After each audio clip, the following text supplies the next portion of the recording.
Hello, everyone. Welcome to Vatsal's podcast. This is Vatsal. Today I'm speaking with Michael Sharma.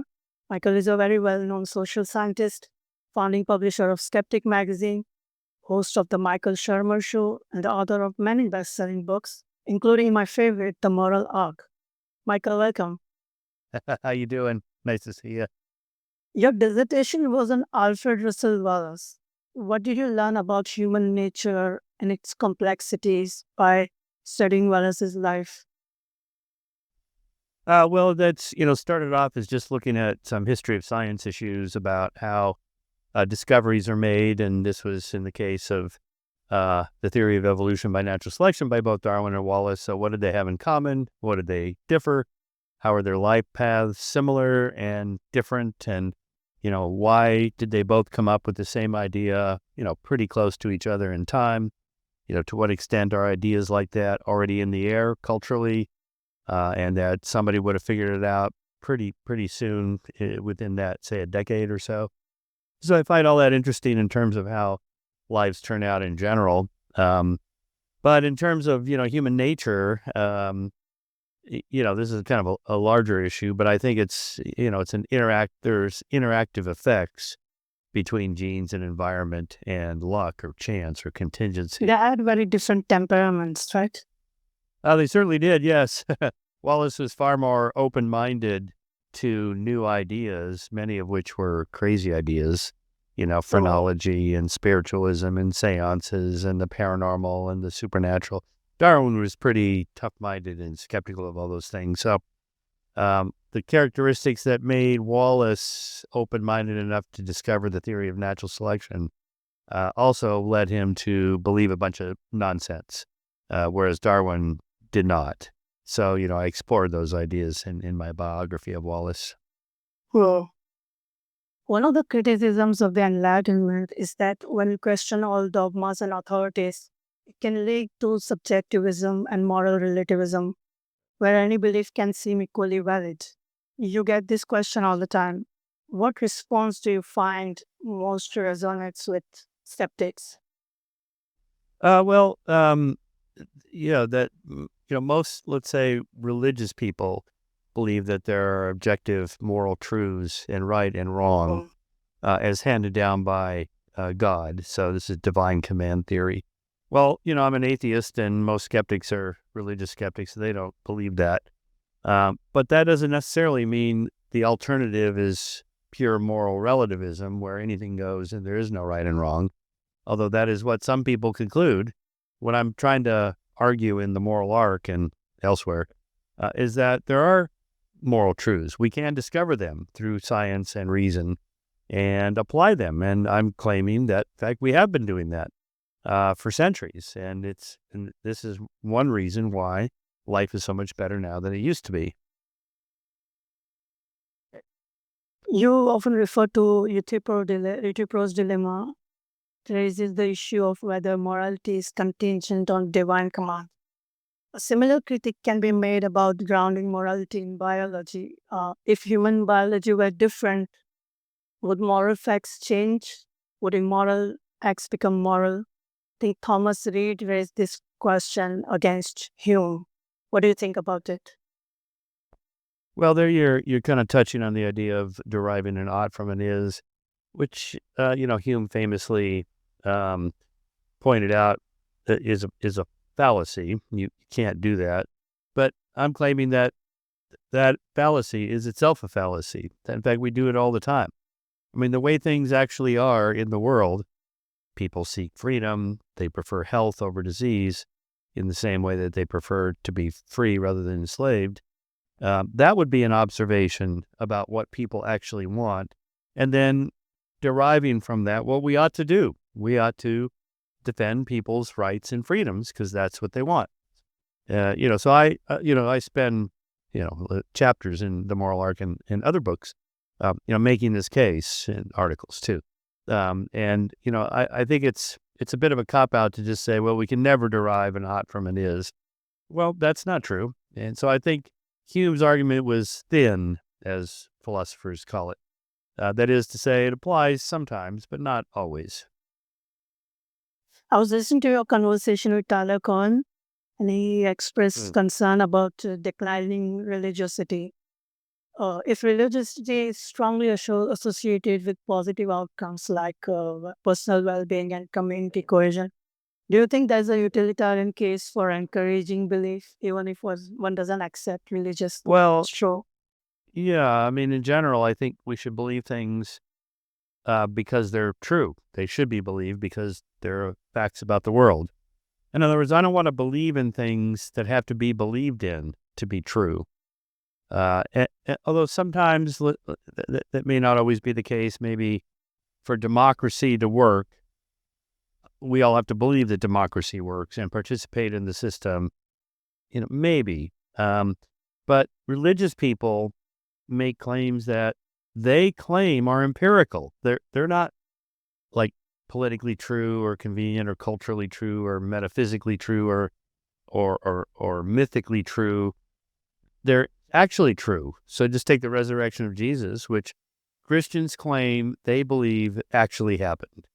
Not metaphorically or mythically, but actually literally, empirically happened. A man named Jesus was crucified and dead for 3 days. Dead, not in a coma, but dead. And then was brought back to life. Okay, so of course I have all kinds of problems with that empirically, but um, what they're after there is saying that they want to play religious claims on the same playing field as scientific claims. I just think that's a mistake. And what do you think about utilitarianism more generally? Do you find the idea that everyone's happiness sounds equally convincing? Well, I'm mostly a utilitarian or a consequentialist when it comes to morals, although not always. Um, I mean, there's basically three different um, moral systems: utilitarianism or consequentialism, and then deontology or rule-based or rights-based morals, and then Aristotle's virtue ethics. So if we just take, say, the trolley problem, which everybody's familiar with, the trolley's hurling down the tracks, about to kill the 5 workers. You're standing at the switch. You could throw the switch and kill 1 worker down this other track. Would you do it? Most people say they would. They make the utilitarian calculation to sacrifice the 1 to save the 5. But of course, there's alternate versions of this. You're a doctor working in a hospital, and you have 5 dying patients, and there's 1 healthy person in the waiting room. Would you sacrifice that person in the waiting room, call him in and anesthetize him, cut out his organs, kill him, and then save the 5 patients? Well, no, you wouldn't do that. Well, why not? It's the same utilitarian calculation. And the answer is because people have rights. They have a right to their own bodily autonomy and choice and control over what they do and how, what's done to their bodies. And so there's an example of where utilitarianism doesn't work, although I would make the case that it's better for society in a utilitarian way if we don't sacrifice individuals and have that kind of utilitarian calculation like in the trolley problem, that is by granting people rights that no one can enslave them or kill them and so on, then society is better off. I mean, just in a utilitarian way. So, I hesitate to make too big a distinction between those two systems using that as an example.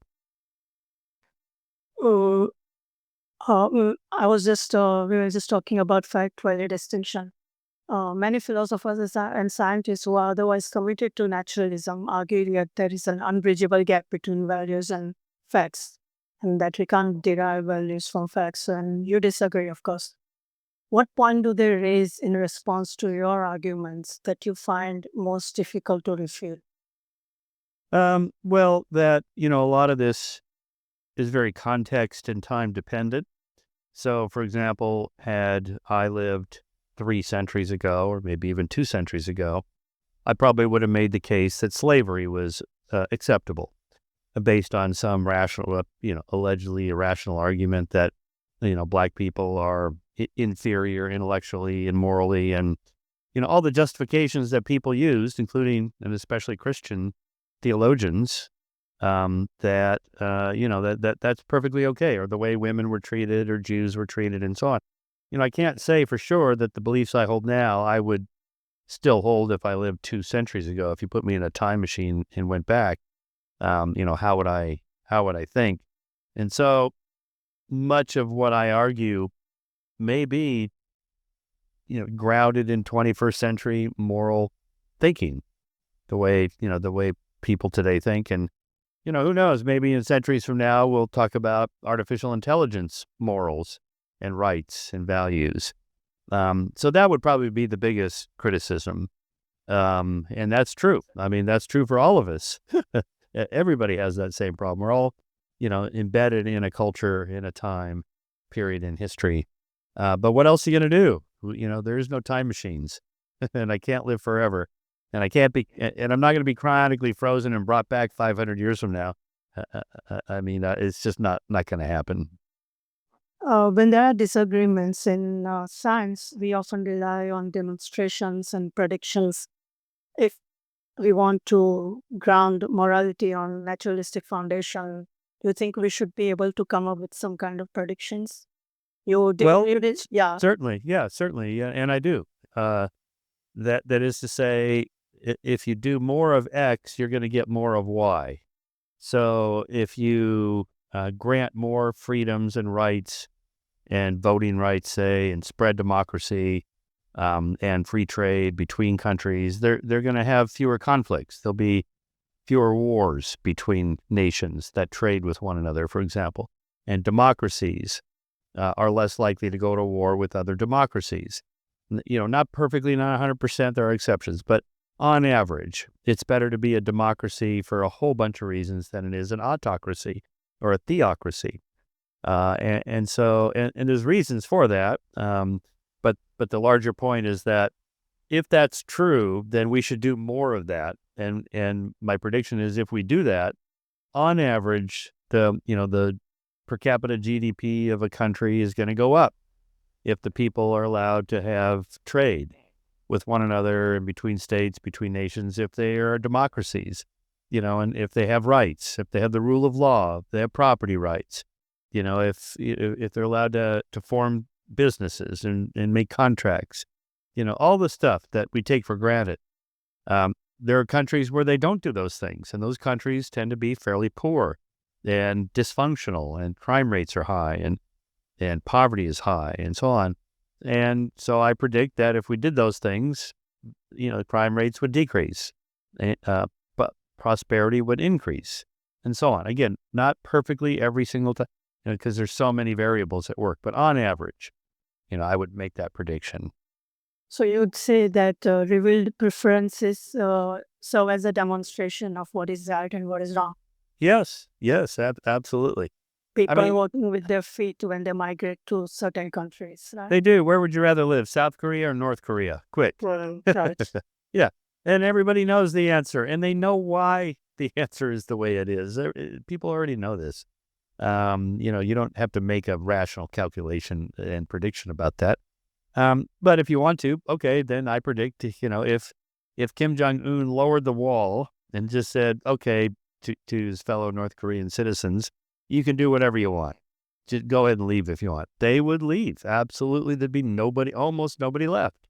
And so the reason dictators have to have no press, no free press, they have to build walls, they have to build concentration camps, and so on, is because they know that the people living in their country don't want to be there, that they don't like that system. They're making a prediction.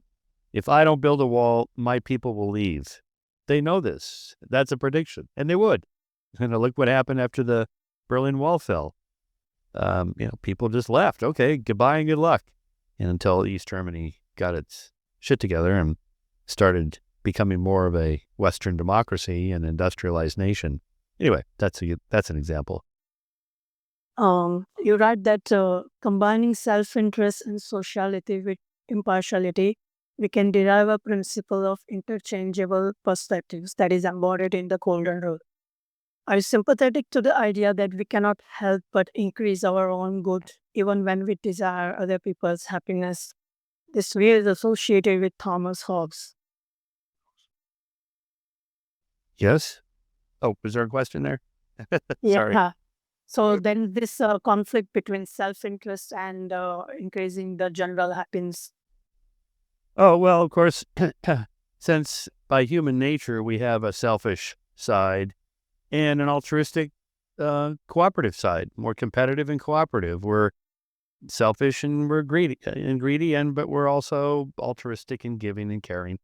So the whole point of a civil society with a rule of laws and, protection of property and property rights and criminal justice and all that is to uh, attenuate the inner demons, the selfish side of human nature, and to accentuate the positive side, the better angels, bring out what's best in us. How do we do that?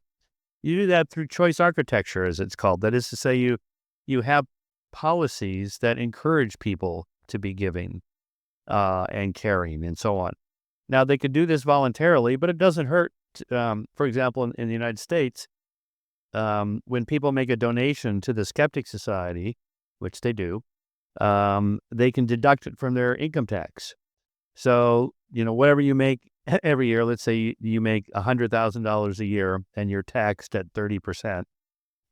If you give the Skeptic Society $10,000, now you're only going to be taxed on $90,000 rather than $100,000. So you get to deduct the donation to a nonprofit. And this is true for churches and charities and so on. So that's the government's way of saying, we would like you to be more giving and cooperative and nice. And they do that, same thing with marriage. I'm married. I get a tax break. I have children. I get a tax break for having kids.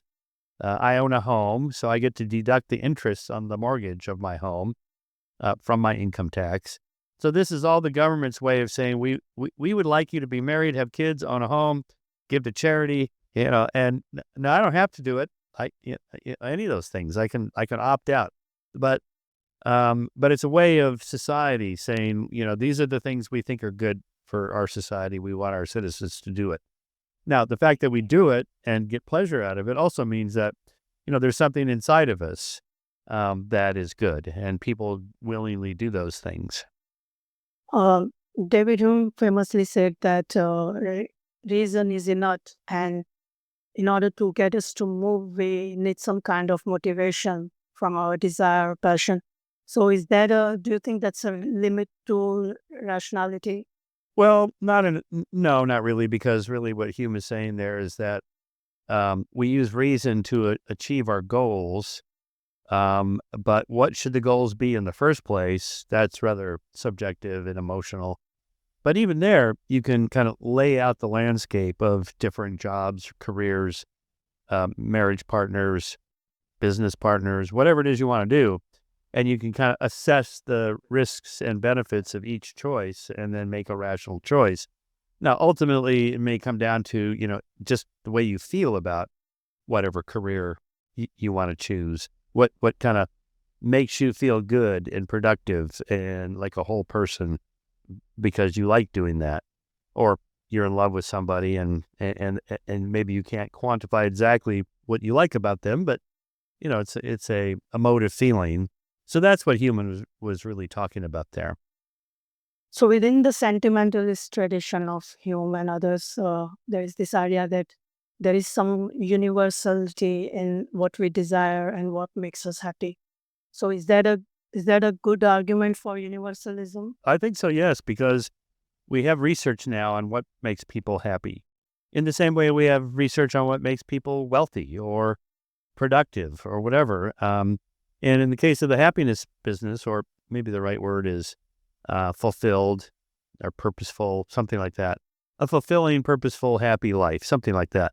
We know what that is. It involves, meaningful, purposeful work, a relationship of some kind, a close relationship with someone you're in love with, having children, having family, having friends, having a social circle of people that you hang out with, doing something, productive every day, moving your body, exercising, eating a relatively healthy diet. These are all things that, we know through longitudinal studies over decades and decades, even a century long in the case of the Harvard study. These are the things that people do, and the outcome is measurable. They live longer, they're healthier, they're happier, self-report happiness, and all that. And you can see that across countries. There's tons of data on this now. Countries that are higher in trust, they have a more trustworthy economy, stable political system, stable banking, financial system, and so on. The people there, and they make more money. They're happier. So we know what leads to that. So we should do more of that. We have a final question. What do you think about the relevance of free will to this topic? Samaris denies free will, but he is a moral realist. On the other hand, Immanuel Kant thought free will was absolutely essential for the existence of morality. We believe that free will must be assumed for morality to make sense. Of course. Of course, morality depends on somebody choosing to do good or do evil. And so we have to assume free will. Now, let me comment on determinists. They don't actually believe it. I mean, they say they believe it. They have arguments. They write books about it, but they don't act like determinism is true. They act like everybody else acts like I'm making free choices, and I'm going to take credit for the good choices, and people are going to blame me for the bad choices. I will be punished if I do bad things. I will be rewarded if I do good things. And even though they deny that any of that is actually happening, of course it's happening. Just open your eyes. You can see how people behave. But in any case, that's not my solid argument for compatibilism. That is, we live in a determined universe, but it's not predetermined. That is to say, the future is unknown, and you are part of it. You are part of the causal net of the universe. The choices you make alter what's going to happen next. And therefore, what you do really does matter in your life, other people's lives in your circle, to the world at large, no matter how small your influence might be. You just don't know. And so why not act as if you're making free choices, because you are. That is to say, the future is not predetermined. You are part of the causal net. Your choices alter the future paths. Think of the metaphor of, I call this Heraclitus' principle. You can't step into the same river twice, because the river is not the same and you're not the same. Or just think of it as the garden of forking paths, as the poet and novelist Jorge Borja wrote, The Garden of Forking Paths. With each choice, each bifurcation point along the path that you go, it's going to have a different outcome. And at each of those bifurcation points, you go left instead of right. You took this class instead of that class. You married this person instead of that person. You went to this party instead of some other party, or whatever it is. There are millions of these little bifurcation point choices you make in your life determines the outcome. And you're doing that. This isn't happening to you like you're a pinball in a machine just randomly bouncing around, and who knows how it's going to turn out. So that's my argument for volition. It's a compatibilist argument. Thank you so much for answering my question. You're welcome.